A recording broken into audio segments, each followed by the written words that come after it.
great pleasure to be here at this event hosted by Black Mountains College.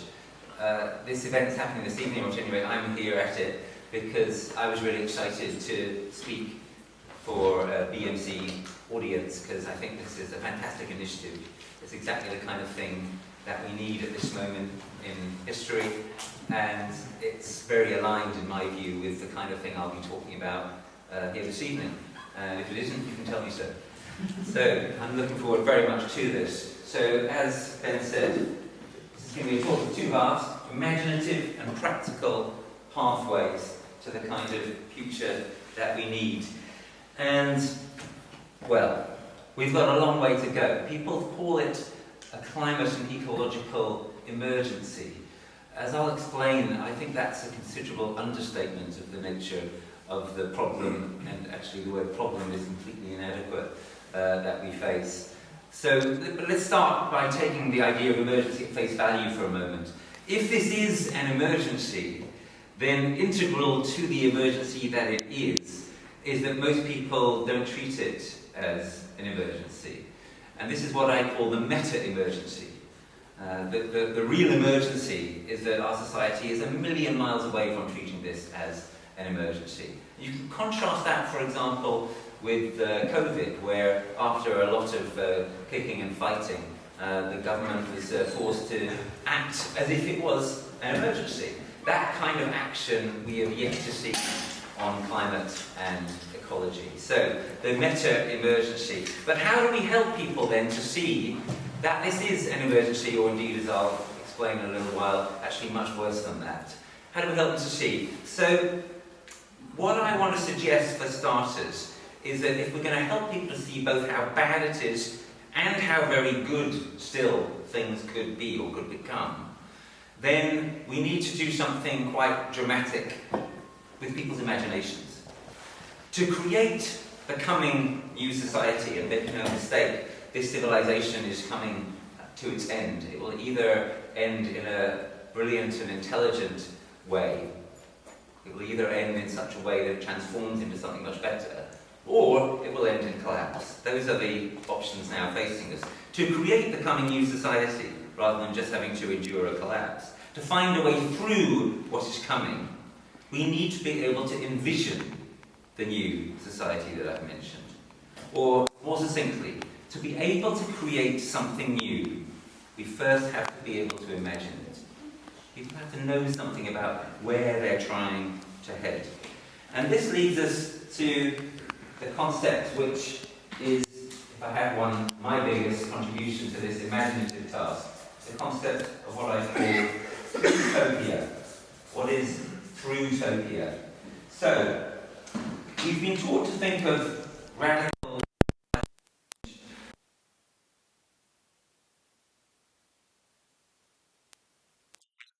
the other hand, utopia.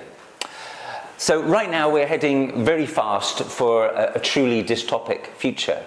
And it is essential that we understand that, and that we have, for example, works of art that explain to us or enable us vicariously to inhabit that kind of future.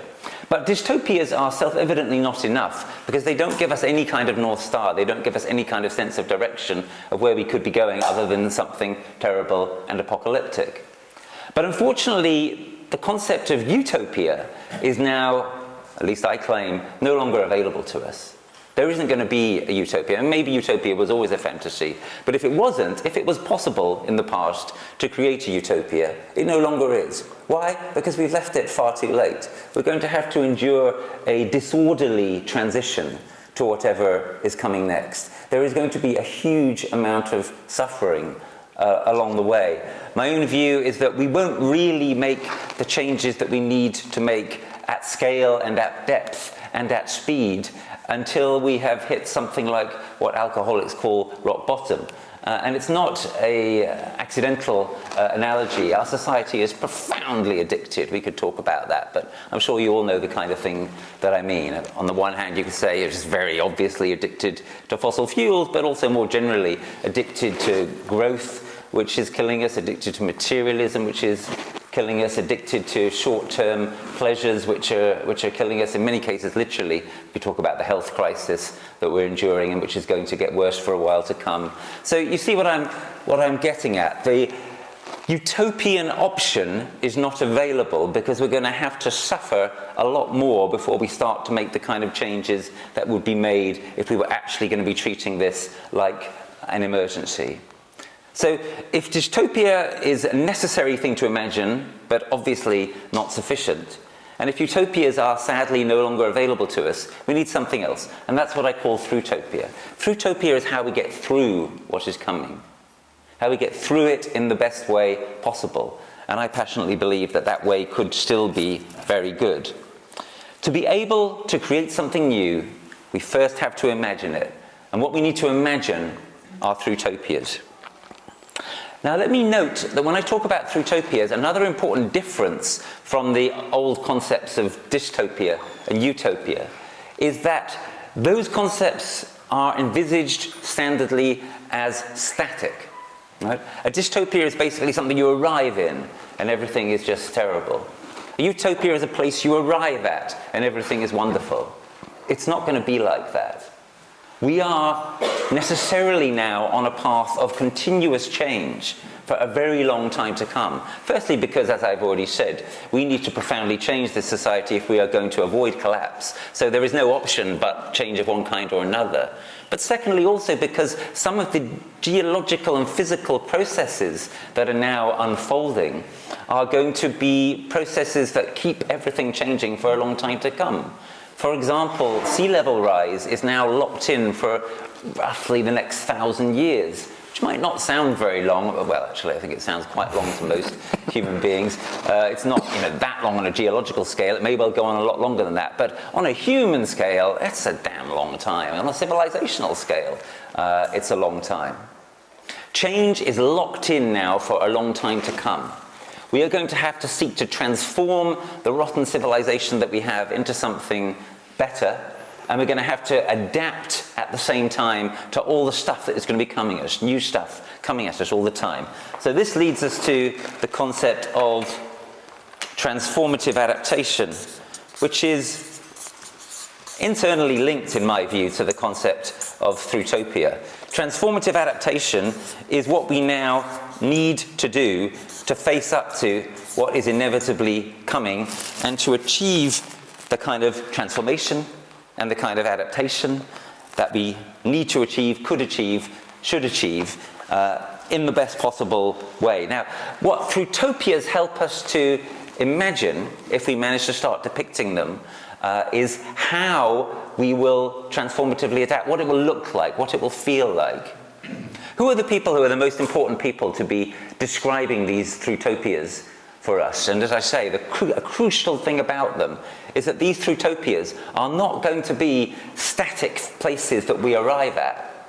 They're going to be paths that we have to try to pursue, transforming and adapting as we go. Well, I think that there are many people who have a role to play in describing and developing throughoutias. They include philosophers, systems thinkers, teachers, engineers. But perhaps the most important class of people of all is creatives, artists, entertainers indeed. And one of the reasons why I introduced this concept of throughtopia is we have at the moment a great paucity of this kind of creation. It's starting to happen in certain genres. We've had some of it, for example, in science fiction, or as it's now called, climate fiction, cli-fi. So some of you may have heard, for example, of Kim Stanley Robinson's novel Ministry for the Future, which is quite an interesting picture of what may be coming. In my opinion, a much better throughoutian novel, which I want to recommend heartily to you all, is The Deluge by Stephen Markley. This, I think, is the first really full-scale throughoutian novel that has become available to the world. When I say full-scale, I must warn you, it is 900 pages long, but it is worth every page. It also does start very slowly, but it's worth persisting with. It is absolutely brilliant. It is a vision of how the next generation could unfold in terms of climate climate politics and all sorts of changes and steps forward and steps back and so on. It is ruthlessly realistic. Without giving too much away, there are moments when one thinks, oh, we're really getting somewhere now, and then often you get knocked back quite a long way. It's ruthlessly realistic, but it also contains a utopian dimension. In other words, it contains a sense of what are the kinds of changes that we need to make to keep the human show on the road, maybe to be able to prevent societal collapse even at this very late stage in the day. So that's an example of a utopia. But if we turn to, for example, television, well, basically we've got nothing. I mean, there's been no serious utopian gesture yet in mass market television. Literally none. And that is an absolutely pathetic state of affairs and a massive indictment of, for example, the commissioners of our national broadcasters. But this problem goes all around the world. So there is a job here for, well, everybody, to imagine this future together, to imagine how we get through, not how we arrive at some brilliant, perfect future, that's not going to happen, how we get through what is coming in the best possible way. And there's a job especially for people of a creative turn of thought, which perhaps may include some people in this room. And this is why I spend a fair bit of my time now working with filmmakers and writers and artists and dramatists and so forth, because I think they have a really important role to play in helping us to imagine how we may get through this. Okay, that's most of what I wanted to say on the imaginative side of the coin. Now let me start to make the transition to the second half of the talk, the practical side of the coin. So first, going back to the concept of the emergency and the meta-emergency. I said that most people don't realise how bad the situation is. Well, I could be a bit more precise here. Hardly anyone does, including, probably I venture to say, quite a lot of people, even in this august room. Latest developments include sea temperatures which have never been recorded before, rupturing for over a year of the 1.5 degrees safe ceiling on global average temperatures, temperature increases, rupturings of 2 degrees at times of global average temperature increases, signs of potential collapse in the Amok ocean current system. You'll all be aware of the Gulf Stream. Basically, the Amok is the big brother of the Gulf Stream. The Gulf Stream is quite a minor affair compared to the Amok. If the Amok shuts down, it will be pretty devastating worldwide. But there is one country that will be particularly badly hit by it. Can you guess what its name is? The United Kingdom, yes, that's right. We are right in the line of fire because, as you will well know, and as we've all been taught in relation to the Gulf Stream, but as I say, actually the Gulf Stream is just the thin end of a very large wedge. We have an unusually temperate climate here because of these ocean currents, and that may switch off by the end of the century. Now, that may sound a long time away. For some people in this room might hope to be alive still at that point. And when I say it may switch off by the end of the century, it also may switch off a lot sooner than that.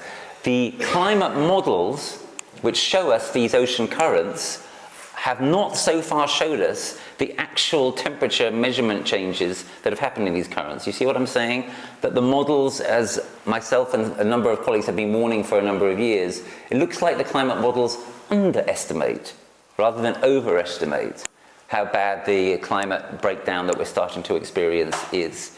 So that means that while the IPCC says, oh, it's very unlikely that the Amok is going to break down this century, it's less than 10% likely, the IPCC, the Intergovernmental Panel on Climate Change, are probably systematically underestimating the risk we are exposed to. So it could happen by 2050, it could happen by 2035. A few people, and they're pretty intelligent people who I'm in dialogue with, scientists, think that it might be literally starting to happen now and that it may happen within a decade or so. If the Amok shuts down, then winter temperatures in this country, especially in this country here, fall by approximately 20 degrees centigrade, and try growing food in that. So the situation is incredibly bad, and that's one reason why the term emergency understates it. Anything you've been used to thinking of as an emergency, this is much bigger than that. But there's another reason why the term emergency understates what we're in, and that is this. When you hear the word emergency, you perhaps think of, rescue vehicles coming, or you might think of, something really bad happening, running away from it to escape in massive fire conflagration. There is no running away. There are no equivalents to rescue vehicles. This is never going to stop. This is a permanent condition that we've entered into. That goes back to what I was saying before about transformative adaptation. We're going to have to transform and adapt for a long time to come, for all of our lifetimes and all the lifetimes of our children and our children's children. It's not an emergency because it demands and will result in a complete change in paradigm. What will either happen is that we come to live in a very different way, or all our ways of living will be brought down.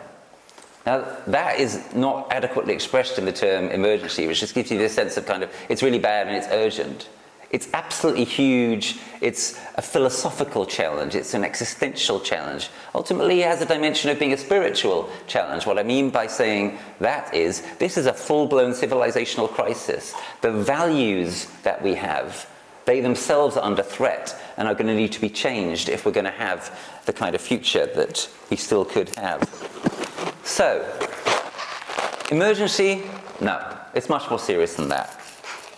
But here's another piece of good news beside the thought that what if we did start to get through utopias, and what if people did start to take transformative adaptation seriously and so forth. The other piece of good news is there is at least what we call a climate majority. What do I mean by that? Well, the polls are now very clear that all around the world, and most certainly in this country, there is a majority of people who are now concerned. They want action. Polls ask questions like, would you be willing to give 1% of your income just off the bat as a private individual to support the kind of changes that are required in the face of the climate crisis? The vast majority of people say yes. Most people don't think everybody else would be willing to, but they say they would be willing to themselves. There's a phenomenon which is called pluralistic ignorance here. There are a lot more people who are really concerned about the situation we're in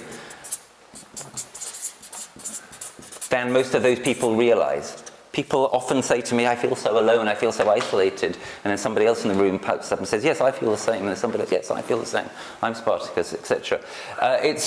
It's very widespread, and it's growing all the time, this sense of the trouble that we're in. Now, of course, as I've said, most people don't understand quite how bad it is, to put it mildly. The climate majority needs to be deepened. People need to be enabled to encounter the truth more thoroughly. And that is a job for, well, all of us. It's very, very, very certainly a job for educators. It's a job for scientists. It's a job for political leaders. It's a job for people like me.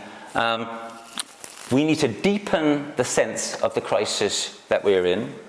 We need to help people to handle that difficult truth, that difficult awareness. So, for example, one of the central focal campaigns of the Climate Majority Project, which I founded, is to destigmatize and normalize and resource climate anxiety and climate distress.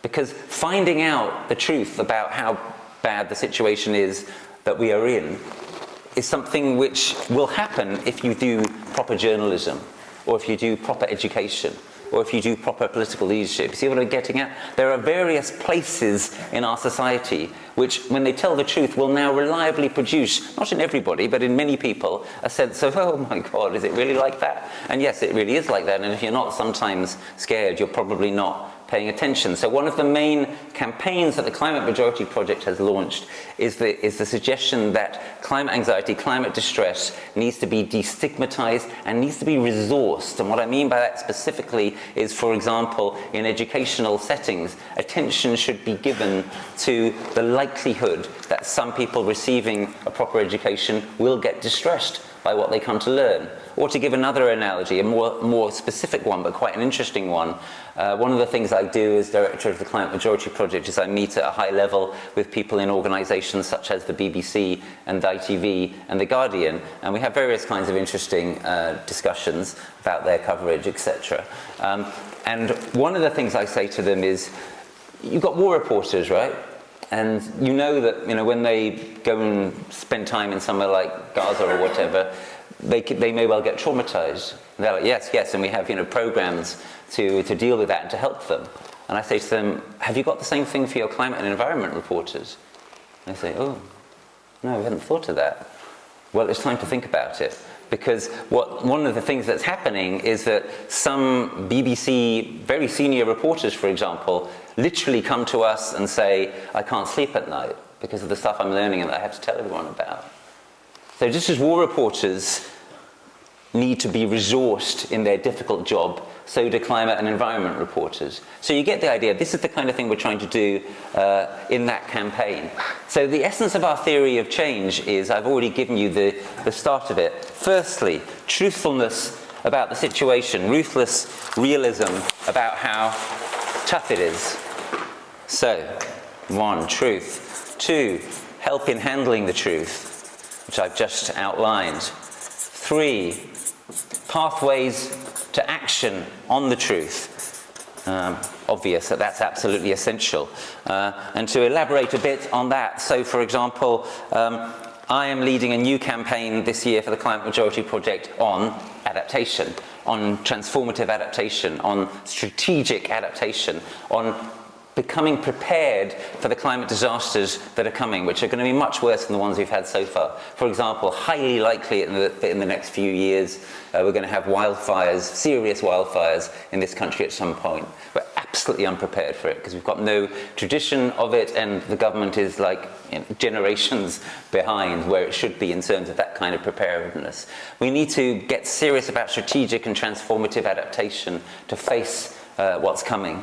And the good thing is, when we do, this will be something which will work as a huge wake-up call.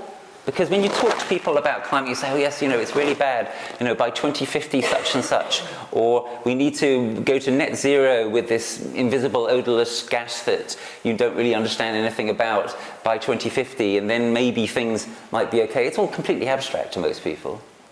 But adaptation, resilience building, preparedness, that's not abstract.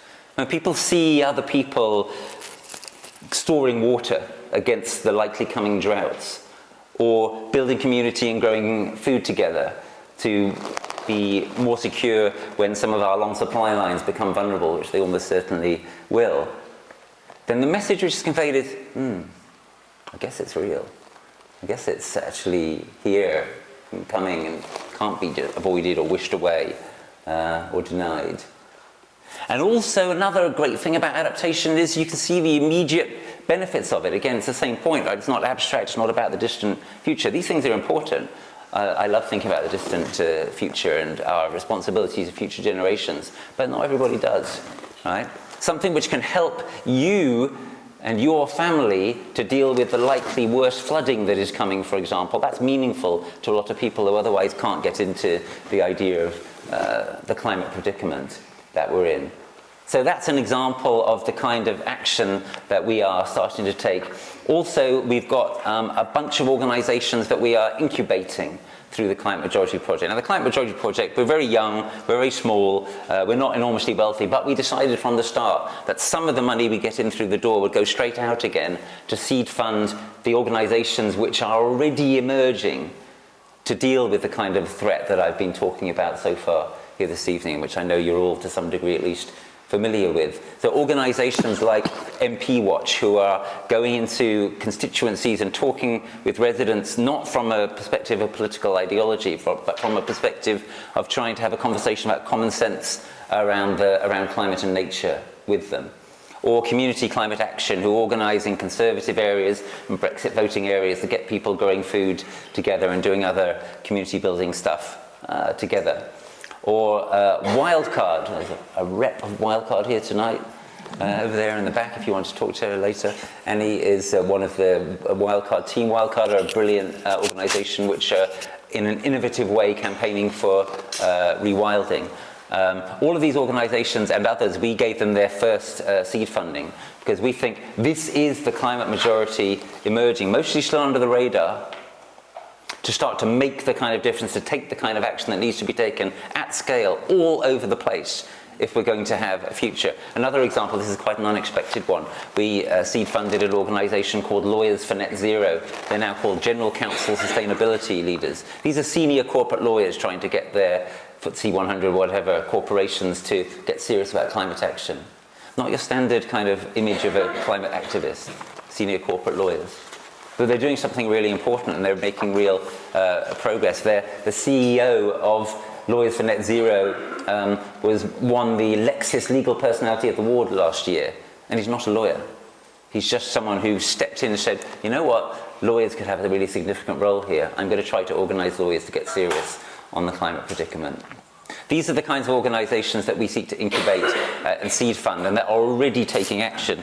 And that leads to the fourth and final component of our theory of change, which is we seek to achieve practical and pragmatic action and to draw attention to it as it already exists and give people a shared understanding that all of this is necessary, inevitable, and already happening. What do I mean when I say it's inevitable? I mean it is absolutely certain that there will be more climate activism as things deteriorate. But we think that there's something even more important than that which is emerging, which is climate action, climate doing, across a far wider scale and stage of many people who will not think of themselves ever as being activists. People sometimes say to us, look, if the situation is really as bad as you describe, surely we ought to get more angry and more radical.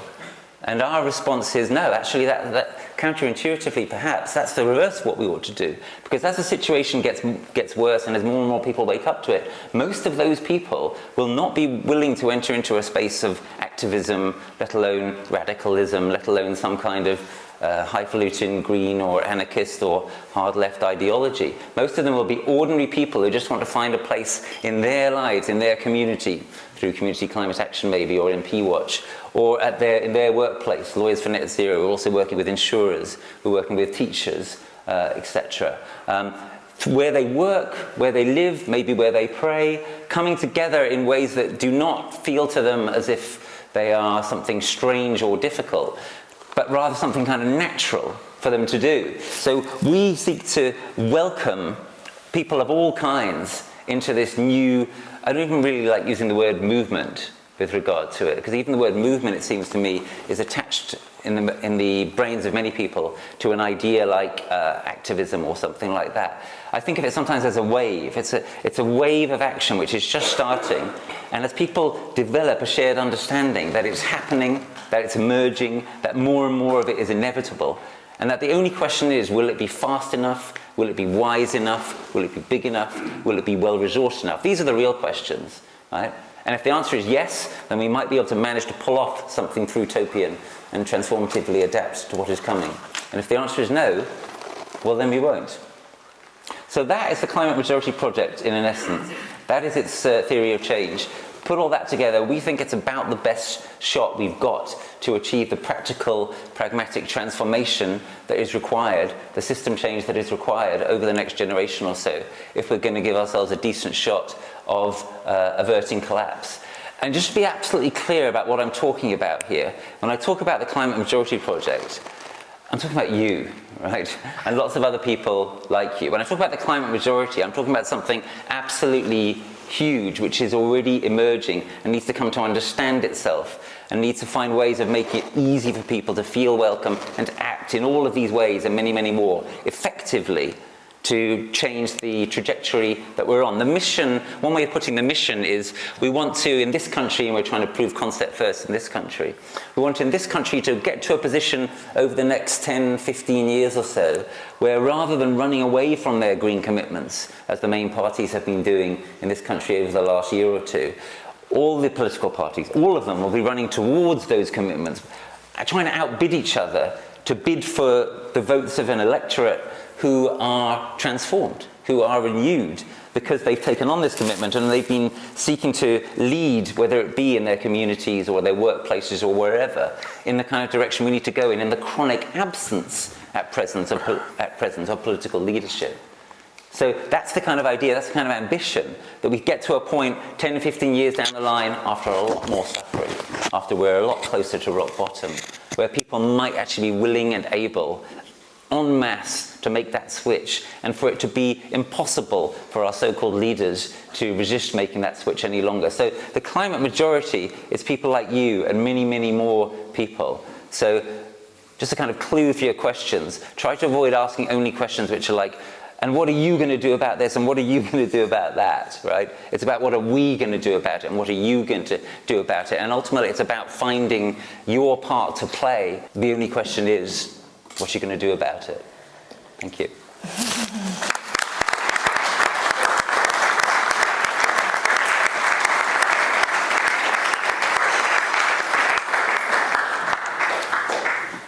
Thank you very much, Rupert. I'm going to hand over to Bridie, who's got some initial questions. Hello. Hi. What can our schools and educational institutions do now that the change is going to come? How are we going to adapt?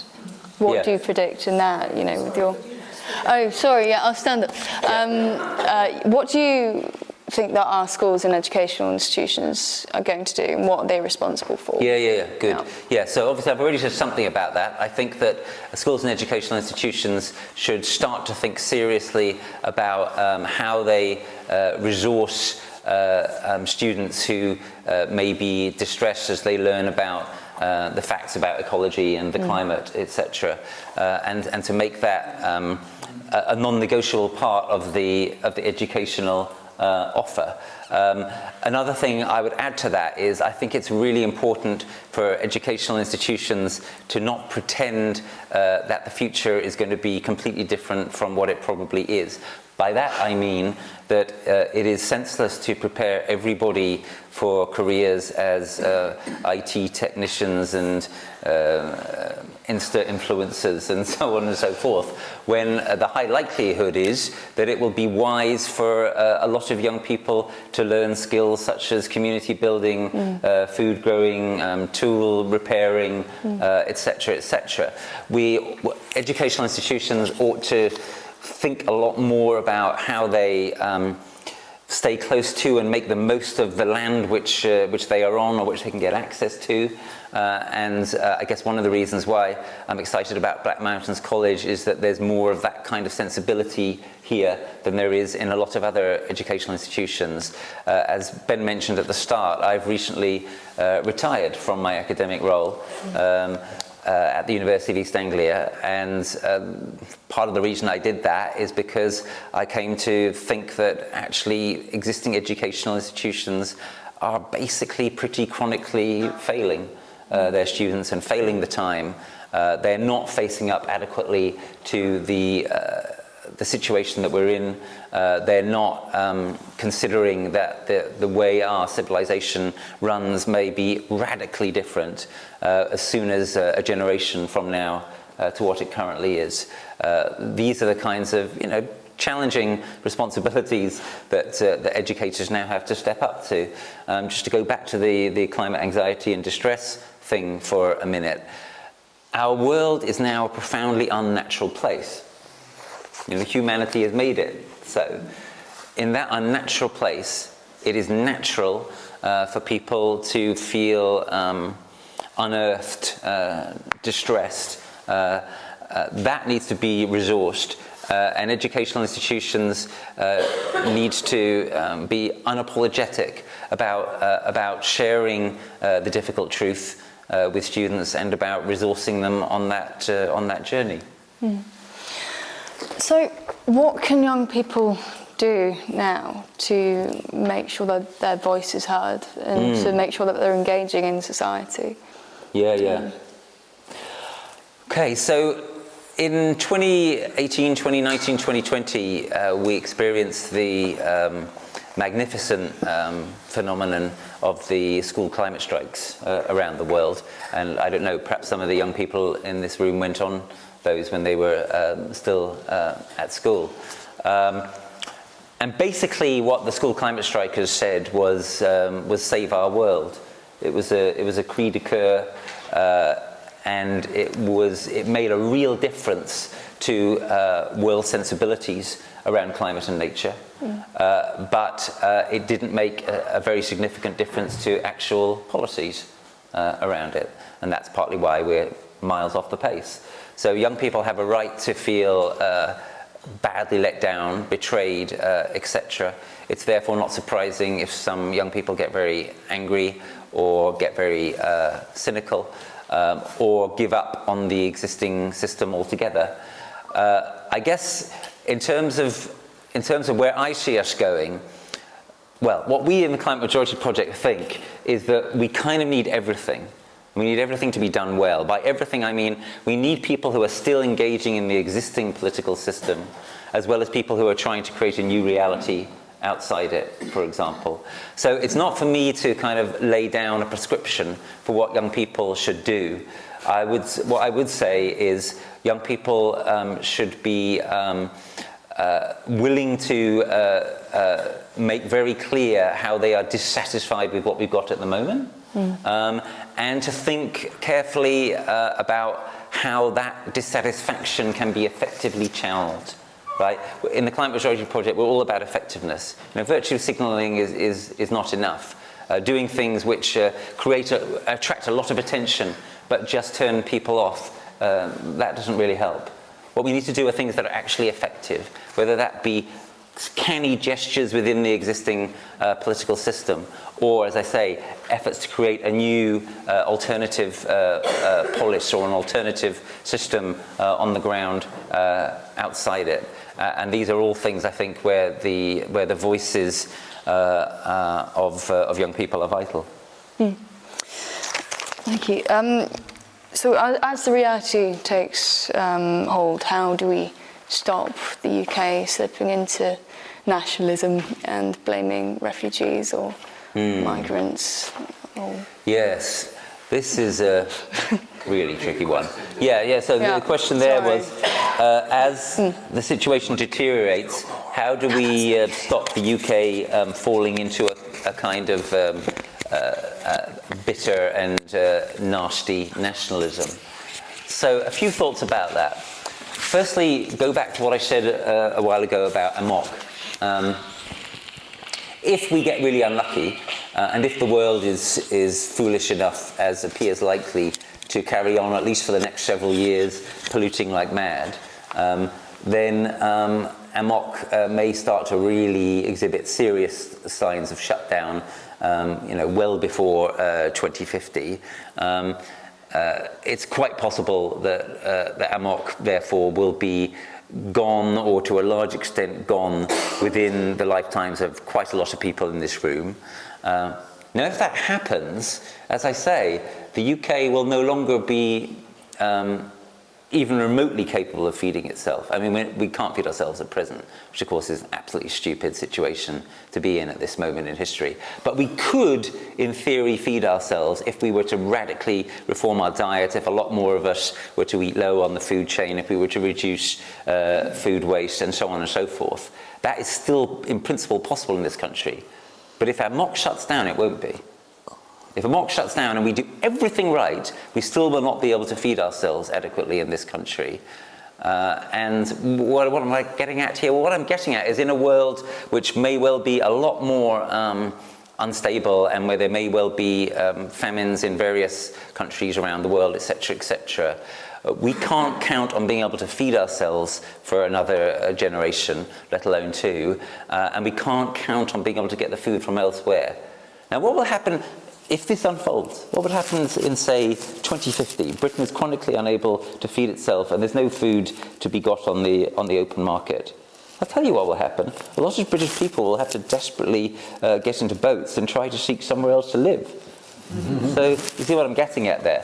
One implication of amok is that you have to put the boot on the other foot from where it's been over the last generation.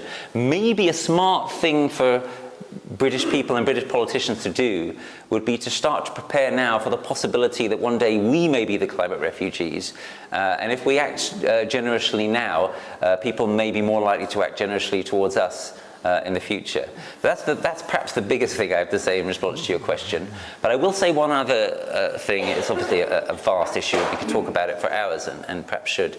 I will say just one other thing right now, which is I would urge people to be careful not to, on the basis of what I've just said, rush to the conclusion that therefore what we ought to do now is, for example, say, right, well we're just going to be completely welcoming then, and we're going to have some kind of open border policy, because we may need to have those porous borders in future.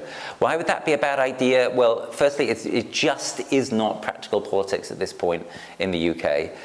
But there's another reason as well, which is that, again, if we think seriously about the food situation, does it actually make sense for us to sort of say, oh, so come in everybody at this point and radically relax immigration policy? Because if we did, we probably would have a lot more people in this country, and then you guessed it, we would get to this point where we were unable to feed ourselves a lot sooner. So it's actually quite complicated. And my suggestion would be the way we avoid nationalism the best and the most effectively is by trying to be pragmatic and open-minded and honest about all this kind of stuff. So on the one hand, we should say, yeah, we need to be much more welcoming and kind to climate refugees, etc., than we have been. But on the other hand, not to think, well, let's just let everybody in, because it's quite possible that if we did let everybody in, we'd be letting them into a place where we would all just then die together. Thank you, Rupert. Thank you, Bridie, for those questions. Anybody else want to ask a question? The floor is open. Right. I have a question. Can you put your hand up first, and then so 1, 2, 3. Yes, go ahead. No, have any scenarios been created as to how amok might look like in, say, 2050? Well, as I say, it's radically uncertain. What the scenarios mostly do is they tell us what it will be like, to some extent, if and when amok shuts down or radically reduces, etc. And it includes all sorts of bad consequences. You can look them up. As I say, the most striking one of all probably is that in this country, and it would also be very bad, by the way, for the Scandinavian countries, because obviously they're already a bit colder. In this country, we would probably see winter temperatures drop by about 20 degrees. That applies whether amok shuts down in 2030 or 2050 or 2100. It's still basically the same effect. Now, perhaps what you have in mind is that, of course, it does make a difference under which of those scenarios it were to shut down, because if it's not until 2100, the world will probably have heated up quite a bit more by then, so it wouldn't be quite as bad. But if we let's make an educated guess. If the world heats up by 3 degrees, which is entirely possible, by 2100, then if you've got winter temperatures dropping by 20 degrees, well, it's not really a lot different than if the world only heats up by 1.5 degrees. You see what I'm saying?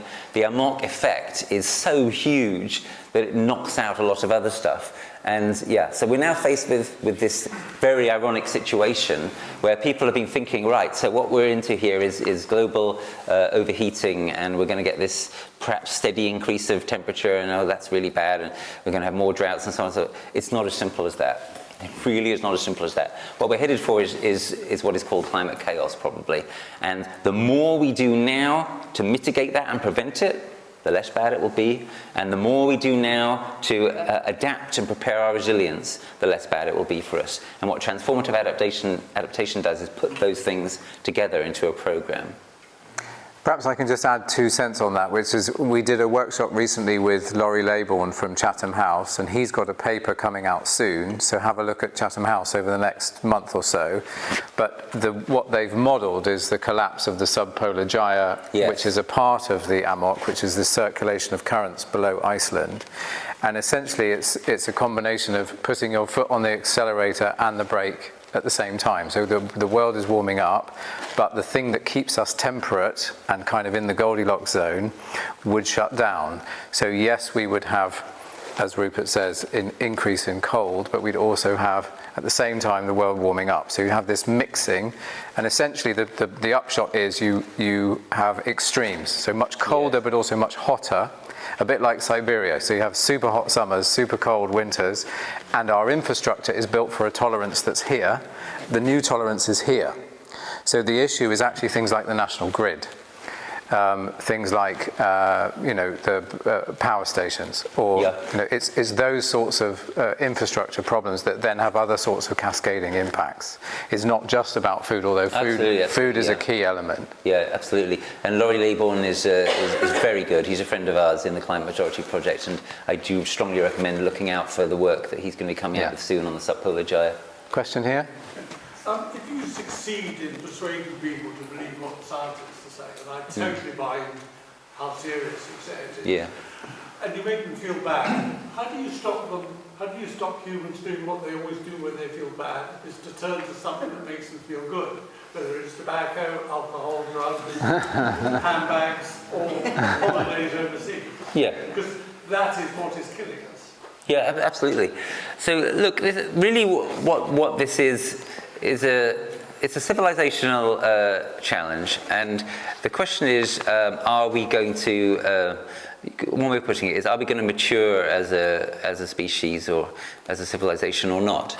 I see you're pessimistic about our chances. Look, I mean, what do I actually think? This is always a good question. Not what can you prove, not even what don't you know, but what do you think? What's your kind of best bet?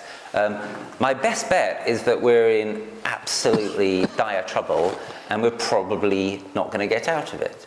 If I was a betting man, I wouldn't bet a penny on us getting out of it. But luckily, I'm not that kind of a betting man. I bet my life on us getting out of it, right? And I think more and more people are going to do that. They're going to bet their lives on it. What do I mean? I mean, people are going to give their all to this in the same kind of way that people have given their all to all sorts of projects in the past of human endeavour. A classic example for us in this country is the Second World War, and so many people made enormous kinds of humdrum sacrifices, and then sacrifices right up, obviously, to their lives and so on and so forth. And there are some real resemblances between this situation and the Second World War. Or, on a smaller scale, you've got COVID. The government one of the reasons they were afraid to order a lockdown is they thought that the British people wouldn't have it. And the Brits would just say, no, fuck that, we want to just go out and socialise, etc., etc. But people didn't. There was enormously impressive uptake and compliance with the lockdowns and the other regulations, until, of course, you had people like Cummings and Partygate and so on and so forth. Then the compliance went down. So it was actually, again, our leaders that let us down there.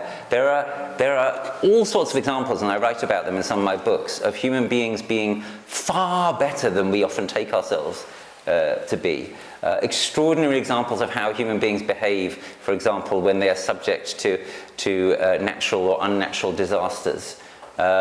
These are the kinds of things that we have to look for as the basis for a set of possibilities that will come through, in a way which is, in some sense, as I say, you couldn't possibly bet on it. It's not rational to expect that people are going to behave well, but people are capable of behaving just absolutely extraordinarily, especially when under pressure. That, by the way, is what Stephen Markley looks at in his book, The Deluge. He suggests that it's quite likely that for the next 10, 15 years, a lot of the time, people will take shortcuts, go for addictions, fail to follow through. And then, as I say, I think this metaphor of rock bottom is quite helpful. I think it's likely that there will come a time, perhaps as a result of a set of climate disasters which are far worse than anything we've had yet. There will come a time, sometime in the next 10, 15, 20 years, when people will get it in numbers and with determination that we've got no idea of yet. And the point is not just to wait for that, right? The point is to try to accelerate that, which is why imagination is also important. Because all they do is in time, when it happens in time. Yeah, well, and obviously, if it takes 20 years, the level of suffering by that point will be so extreme. And of course, the longer we wait, the more chance there is of vicious feedbacks, which we may not be able to deal with kicking in. So, we don't know what the outcome is going to be. There is absolutely no safe bet anymore, but you can choose to bet your lives. can choose to bet A your good lives. book, just to add, a good book is Rebecca Solnit, Hope in the Dark. If you haven't come across that book, it's a terrific study of how people behave in emergency situations. Yeah, and I'm going to say an even better book by Rebecca Solnit is The Paradise is Built in Hell, which has been an important influence on my work, which is about how people respond in disasters. Isn't that a great title? The Paradise is Built in Hell. She gives numerous examples of how in awful situations human beings have come together, acted spontaneously, generously, brilliantly, etc., in ways often that their governments and leaders and so on thought they were incapable of doing. And I write about that in my book, Why Climate Breakdown Matters. Question there. Is there a danger of persuading people that they can adapt if it's not combined with radical decarbonisation? Yes. You can't adapt to runaway climate break. Absolutely, yes. Is there a danger people can't... Sorry, is there a danger... Is there a danger of persuading people that they can adapt if it's not combined with radical decarbonisation? Yeah. So the question is there a danger of persuading people they can adapt if it's not combined with radical mitigation as well? Yeah, and the answer is yes. That is why I mentioned that the adaptation that we do has to be the right kind, right? So I mentioned transformative adaptation, strategic adaptation. So transformative adaptation means adaptation that is nature positive, adaptation that mitigates at the same time, adaptation that recognizes that system change is required. Well, at the moment, most of the adaptation we have, such as we have it at the moment, we have far too little anyway, but such as we have it at the moment, it's mostly what's called shallow adaptation or defensive incremental adaptation, where what you're doing is things like, for example, building higher, bigger flood defenses, which are carbon heavy to build. And all they do is they give you an illusion of being able to survive with the same old system within higher walls. So actually, that kind of adaptation, brittle, incremental, defensive adaptation alone is worse than nothing, right? The way I sometimes put this is the struggle to define adaptation adequately will be the defining struggle of the next decade. I really believe that, and that's why I'm leading this campaign in the Climate Majority Project on adaptation, specifically on strategic, transformative adaptation. So the answer to your question is a strong yes. So you can't adapt your way out of it. No, what taking adaptation seriously can do is enable you to perceive just how bad the problem is and help you to weather some of the worst effects of it. But that will not be able to go on indefinitely. So exactly as you say, ultimately we have to have modes of adaptation which are transformative, strategic, which have win-win-wins built into them. So to go back to the flooding example, it's things like thinking about upland agriculture, things like recreating wetlands and doing it in a way such that you can draw down carbon into the wetland, as well as making that a place where water can go when there's a flood, etc., etc. It's all that kind of stuff, which is, of course, quite pressing as an issue in some parts of the country not far from here. Chris? I just want to share and see what you think of a point of political light optimism that I'm seeing at the moment. So I've been working on community-led responses to climate change about 15 years, and I've come up against barriers with local authorities and national bodies and governments. There's always, they haven't been helping. Suddenly I'm working both with the National Park and with Paris County Council, and they are actively seeking, they've declared climate emergencies. Then I've Pennyog National Park has signed up to Race to Zero, which is an incredibly ambitious plan to get net zero by 2035. And they want to work in partnership with communities. So there's an opportunity here I'm seeing. I've got to see it to believe it, but they are asking for opportunities to cooperate with communities, to work with the authority to actually solve some of these problems, rather than leaving the communities to go on their own. Totally, yeah.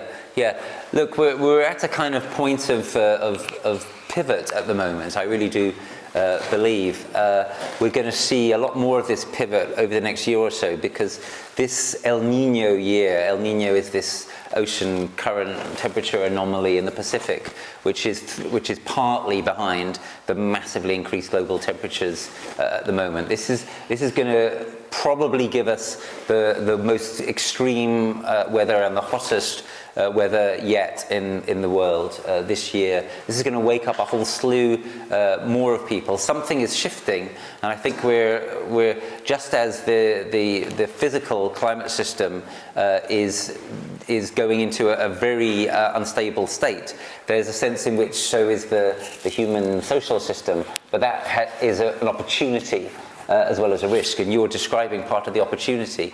Something which comes to mind for me here is I think it's Galadriel in Lord of the Rings who says of Frodo as he's getting closer and closer to Mordor, he begins to understand he begins to understand the quest will claim his life.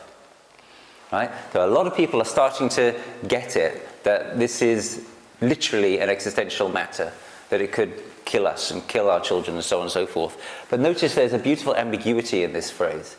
The quest will claim his life. You think at first it means he's going to die, but then you realize, oh, it could mean that the quest will sort of take over his life, and he will be changed by it, and that could be good as well as bad. Well, that's exactly what I'm talking about here this evening. That's what's starting to happen to more and more people. This is claiming their life in a way which may be good rather than fatal. Yes. You're talking a lot about local solutions. I wondered internationally who's doing this kind of work best and who you can learn from? Yeah. Who's doing this work internationally that we can learn from? Because a lot of countries have been ahead of us on many things, whether it's social change, whether it's giving women the vote, decades before we did. So who's doing it best and who can we learn from? Yeah, thank you. So firstly, just to say briefly again, the Climate Majority Project is at the moment UK facing. We're trying to prove concept here, and then we intend to expand. And I'll take this moment to give out these in case anyone wants to sign up for our newsletter or my newsletter for that matter. So if you send these around. But we're already liaising with people abroad, and of course, as you say, while on the one hand a lot of people do look to people in this country and movements in this country, etc., for leadership to a degree which we might not realise, and that is one way in which we can punch above our weight, besides the awful ways we punch above our weight through the City of London and so on and so forth. While that's true, it's also obviously true that there are countries in the world that have tended to do better than we are doing on some things. There's no one who's doing everything well enough, but there are countries which have got something to teach us. So, for example, Costa Rica, absolutely exemplary on forest preservation and recreation. Bhutan is making a real effort to get beyond GDP and economic growth as a measure of progress, as is New Zealand.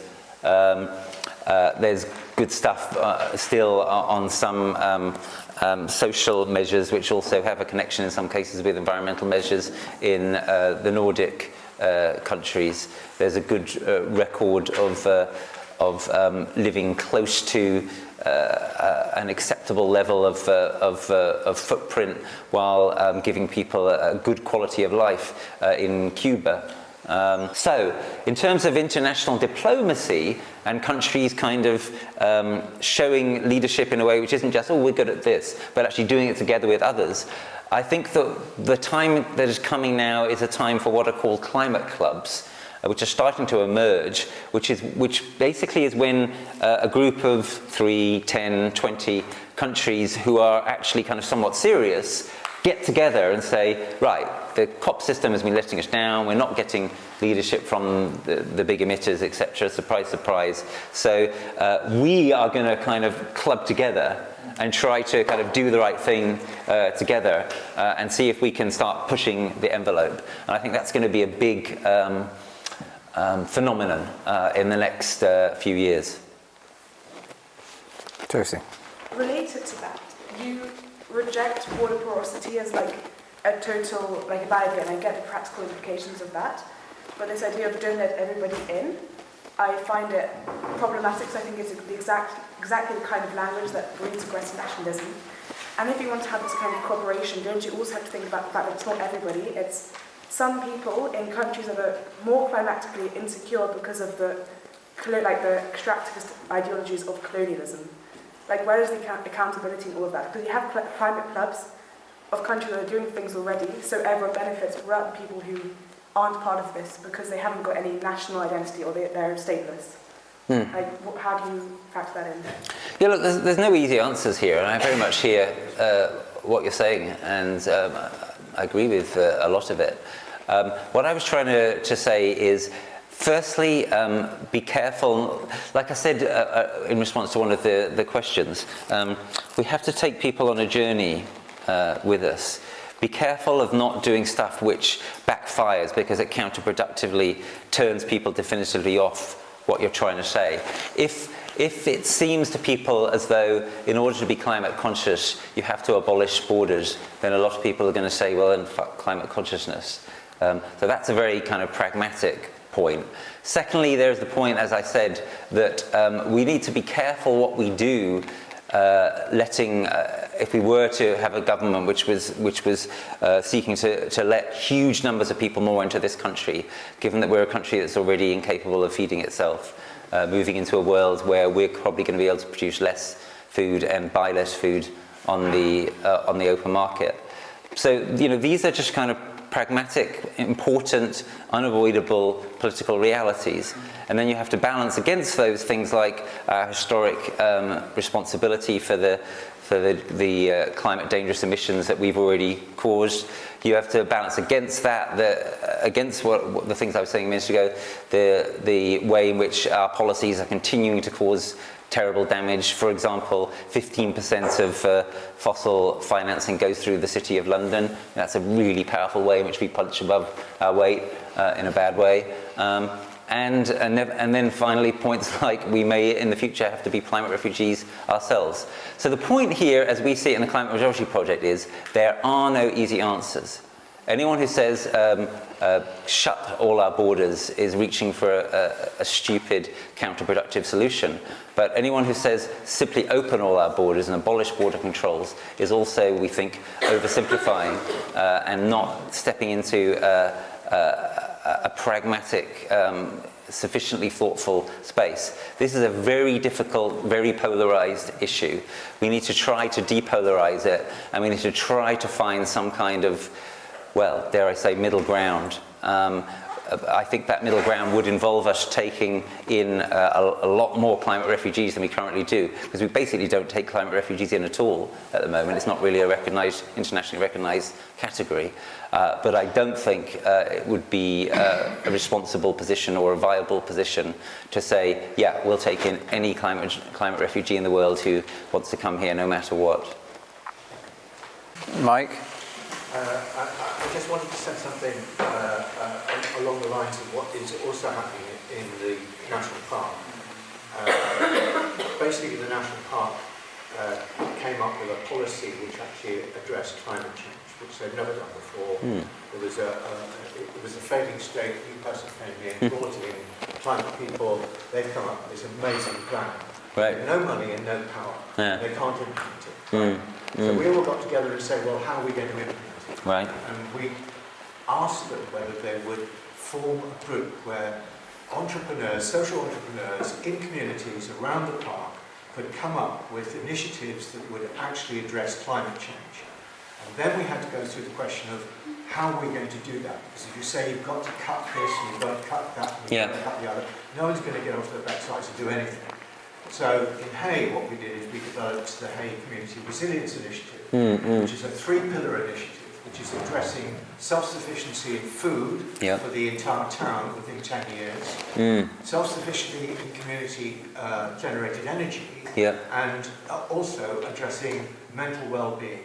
In other words, looking after people who are likely to become depressed because of what is going to happen, and catching them before they need NHS help, and being able to bring them into the community and work in a community. Now, we may not be able to deal with absolute disasters, but what we can do is we can make our communities work together, Yeah. understanding what they wanted to do, in a way which if we start that process now, it'll be like a new pathway in a brain, basically. Yeah, very good. But the final thing, we had our first assembly at the end of January, and what we discovered was that we could have sold that assembly out twice over. We had 100 people in the room, we could have had 200 people in the room, which means that people already understand that climate change is something to be concerned about. Yeah. And I don't think we should underestimate this. So all we have to do is to provide them, facilitate a process where they could get started on something. So Yeah. we will go towards self-sufficiency in food decay. We will create an environment where we can generate our own energy. And we will look after the mental health of our people, because this initiative exists. And there is a possibility, because the initiative seems to be well thought through, that it will be rolled out across Wales. So things will happen. And that's how they're happening. If it wasn't for Van Abercrombie, this would not be happening. Thank you. Can I respond to that? Because it's so much there. Sure, and then I'll take one final round. Can I just point of information on that? For residents of Powys, the next meeting of that group, facilitated by the National Park, is next Wednesday in Brecon. Thank you. And anyone who wants to come along as well. Yeah, so this Hay Resilience group it sounds great, you know. It sounds very climate majority. You're helping people to deepen their sense of the truth and to handle it and to activate on the basis of it, and it's potentially replicable. And also, of course, Hay potentially kind of punches above its weight, because one can imagine this being sort of a backdrop for, or integrated in some way into the Hay Literary Festival and so on and so forth, and then it starts to spread its tentacles all over the country and indeed internationally. So, you know, all I want to say really is that's great, and that is exactly the kind of thing we need to do. And sometimes people think, yes, but it's still quite kind of small and local. But the point is, we need things like that everywhere, and we need the best examples of them, the best practice, to then be specifically replicated or spread. And then we start to get this wave. We start to get this thing which is almost mycelial, which is so kind of huge that it's way beyond the control of any organisation.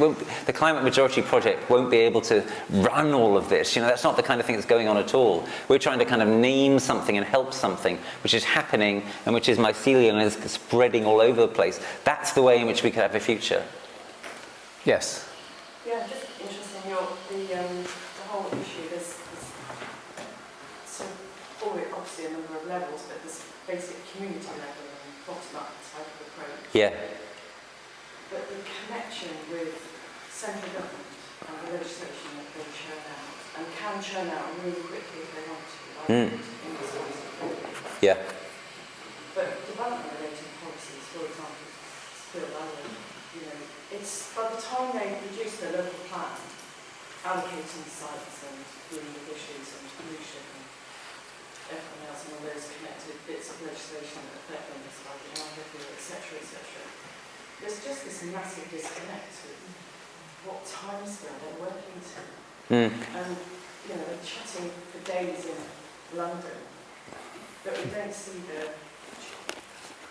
outcome that we need for local, addressing the issues locally. Yeah, sure. Can I just take any other final questions and then yes, sir. I just wrote down a question to collect my thoughts, so I'll just read it strikes me that, as well as you saying kind of emergency being an inadequate term, the climate bit also seems somewhat inadequate in that it feels that the all-encompassing nature of the crisis goes to the core of who we think we are. Yes. So our ways of being and relating, our sense of individualism and independence from each other, from the wider world, our competitiveness, capitalism, etc., etc. And perhaps more kind of akin to like a spiritual nature or something else, I'm not sure. Yeah, absolutely.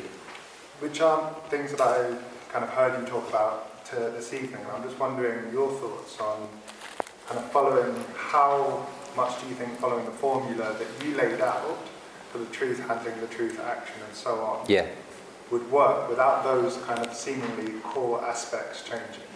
Yeah. So we got a question about timescales and central government, questions around spirituality and the totality of who we think we are, and one other question there and one there. And if you could then just answer those four. Yes, sir. My question is thinking when you talk about community and education and different things, how are you engaging with theology and world religions, the primary majority? Yeah. Okay, world religions and... Can we stop there? That's enough. That's enough. All right. What about world peace? Yeah. So the last two questions, I'll try and then come back to. They're sort of connected. The last two questions kind of connect nicely. So look, this is a big topic, right? You know, there's a limit to what I can talk about in one evening. I have just been up in Cumbria talking about stuff you're specifically asking about, and I'll be talking about it again in York on the 8th of May, if anyone wants to come to the Ebor lecture at York Minster. Very briefly, I do believe that there is a crucial role here in relation to this. As I said, it is ultimately, among other things, a spiritual crisis. I believe there's a crucial role for religions and spiritualities in a broad sense of that word. Why? Well, I want to say that if there's anyone sort of religiously minded, whatever, in the room, as there probably is, I want to say to such people that now is a time for you to have the courage of your convictions more. You know, we are in an existential crisis. It's much deeper than an emergency, etc.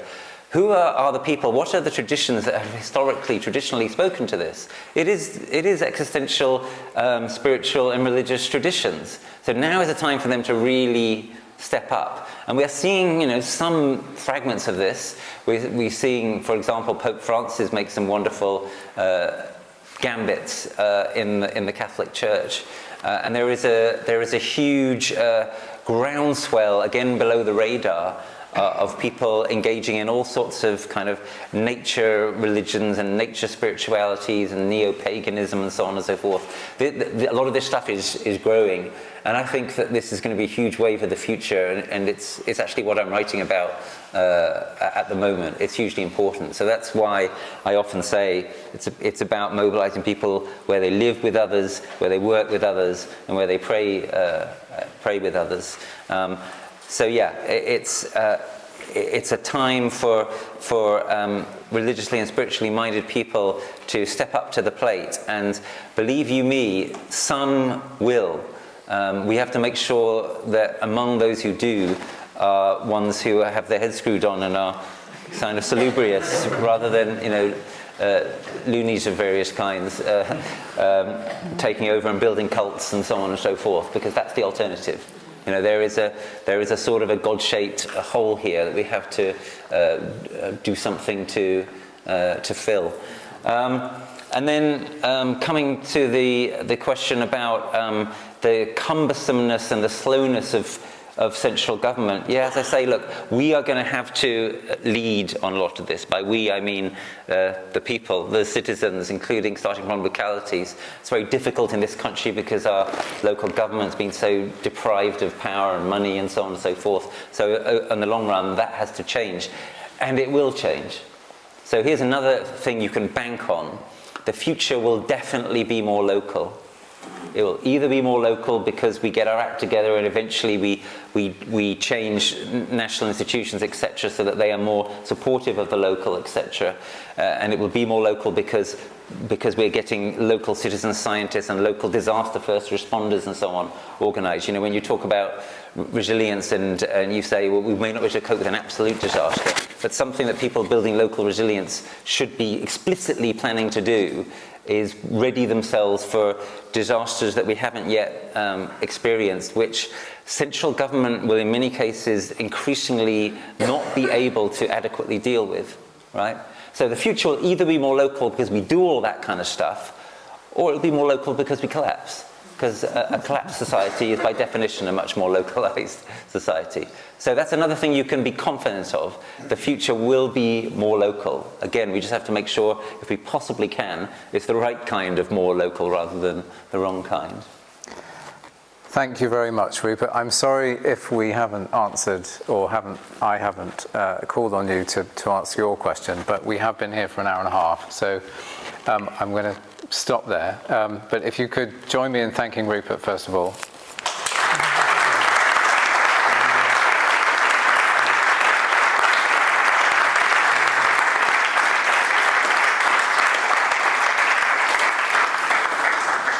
It's been a spectacularly rich conversation, very meaty, and precisely aligned to the goals of Black Mountains College, which is to inspire the imagination, to train the imagination, unleash the imagination, as well as develop the practical skills to begin here, in this place, building exactly those kinds of alternative pathways to survive and thrive, whether we collapse or not, but in that forthcoming trajectory. And we're delighted to be working with National Park and sending delegates to the Hay Assembly, and we're here to facilitate and join the dots between all the wonderful things that are happening in this area.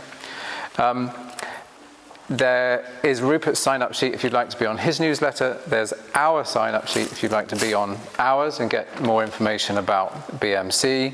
There is a small collection for the Student Society Speakers Fund to continue this process and this journey of building our imagination, our collective imagination, and